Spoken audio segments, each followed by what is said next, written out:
Hey, and welcome to Board with Life News for June 18th. Today we're going to talk about the winners of the Origins Award. We're going to talk about some Love Letter re-themes, Doomtown Reloaded, some new X-Wing ships, and not one but two Essen-themed game Kickstarters running right now. Let's get to it. Hey, I'm Chris. Welcome to Board with Life News. We just released a bit yesterday for Splendor, the Spiel des Jahres nominated game that's kind of blown up these days, and so you should definitely go check that out if you haven't seen it yet. It's pretty funny, if I might say so myself, and not just because I wrote, direct, edited, and acted in it. Also BGGCon, which is right here in our backyard, is now officially sold out. You can get on the wait list if you missed out on that. So yeah, BGGCon's a lot of fun, so I hope you got your tickets, because we'll be there and we like it a lot. All right, on to game news. Origins Awards were released this last weekend at Origins Game Fair, and the two main awards for Best Board Game and Best Card Game went to, Best Board Game went to Trains, which I'm not a huge fan of Trains. It's all right. I almost always prefer to play Dominion over it, though. I think that Dominion plus a board is a thing that I like the idea of, but I didn't really like the execution of in Trains, so I guess I disagree with that one, but oh well. And then Love Letter won Best Card Game, and I certainly agree with that. I mentioned a couple weeks ago how I was pretty surprised it didn't get nominated for the Spiel des Jahres, but it did win this one for Best Card Game. Keeping with Love Letter news, Cryptozoic and AEG have partnered to release a bunch of new re-themes of Love Letter. This is on top of, they've already done the Kanai Factory edition, the Wedding edition, and the Munchkin edition. And the new editions are going to be Adventure Time, The Hobbit, DC Comics, and Downton Abbey. I've heard some people complaining and saying like, oh, there's so many re-themes of this game, and I think that's fine. It's an inexpensive game, so, you know, if you have the original and you go like, oh, I love Adventure Time, it's like 10 or 15 bucks, like, not a huge deal. And anything that's going to bring new people into the hobby, I think is really cool. The most interesting of these is Downton Abbey to me, because that is something that, like, my mom loves Downton Abbey, and I can totally see playing this game with her, with the Downton Abbey theme. So that's exciting for me, and I honestly, for a game that's kind of so small and so inexpensive, I don't have any problem with them churning out the re-themes. All right, AEG has announced that they're going to release Doomtown Reloaded. It's sort of a re-release. It's kind of a rethinking of a game that came out in 1998, and it was a collectible card game. They're now re-releasing it as like a living card game where kind of you get all the cards, much like Fantasy Flight did with Netrunner, and seems like kind of the way to go these days, as for the most part, aside of course from Magic the Gathering, collectible card games are, well, you know, I say that, but Dice Masters is a collectible dice game and that blew up, so I don't know.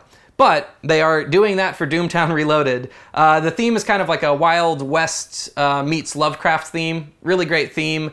And it comes in a really sexy wooden box, and it's gonna have a ton of poker chips and a ton of components. So I've never played the game. It was kind of popular back in the day, but we'll see if it kind of gets the same sort of resurgence that Netrunner got when Fantasy Flight re-released it. And speaking of Fantasy Flight, they've announced the 5th wing of X-Wing miniature ships. These are gonna be the YT 2400 Freighter. You know, everybody loves that one, right? And the VT-49 Decimator, which isn't nearly as good as the VT-50 Decimator. I'm just making that up. I have no idea if that ship exists. I've never heard of either of these ships, of course, because seriously. But these are going to be they're in the smaller scale now that they have the big giant ships, but these are around the Millennium Falcon size, so kind of the big end of the small scale. Each one's going to come with 13 upgrade cards, just more to add in to that money pit that is X-Wing miniatures game. It's a great game, it's a lot of fun, but whew, man, am I glad that I kind of got out of that before this explosion, because there's a whole reason I don't really do a lot of like Warhammer 40K and stuff like that, and it's because they cost a ton of money. So, you know, it's a fun game and it's a good game, and so now you have more ships to add to your giant slew of ships. Now on to Kickstarter news. Somehow there's not one, but two Essen-themed games currently on Kickstarter. The first one is just called Essen, and you play a publisher that is trying to sell their game. So you're kind of like jockeying for space, and you've got to like watch out for competition, trying to get people to buy games where they are across the hall and that kind of stuff. I really, really like the artwork for this one. It's kind of like a pixel-themed artwork, and it's $50 right now on Kickstarter. The other one is called Essen, the Game, not to be confused with Essen, which is very confusing. And this one, you're playing a fan trying to buy the hottest games from 2013. I like the theme a little bit more on this one, where you're a fan, but I like the artwork a little bit more on the other one. Essen the game is $55 right now on Kickstarter. So neither one's quite funded. They're both pretty close, and I bet they'll both make it, but I'm sure that the fact that there are 2 Essen games currently on Kickstarter is hurting both of them, and it's pretty weird. I love the idea for the theme, but it's just kind of unfortunate, I guess, for both companies that they came out with it at the exact same time.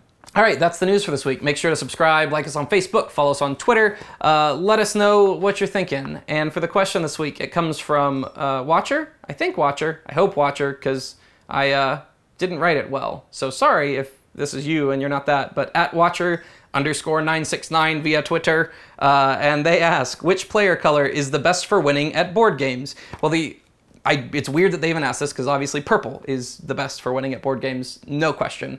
Purple is the color I always play when it's offered, and I'm very upset always when games do not offer purple. And then if I don't play as purple, I have to play as red, which is the second best color to play in board games. On an actual serious note though, you can enter, when you log your plays on Board Game Geek, you can enter what player colors were. And is there a way to sort, like, organize wins by player colors? Because I know that information's in there on mine, I just don't know if I can sort it. I mean, I do know who it is because I always play as either red or purple, and so clearly those win the most because I'm playing as them and I'm good at games. All right, that's the news for this week. Thanks for tuning in. See you next week.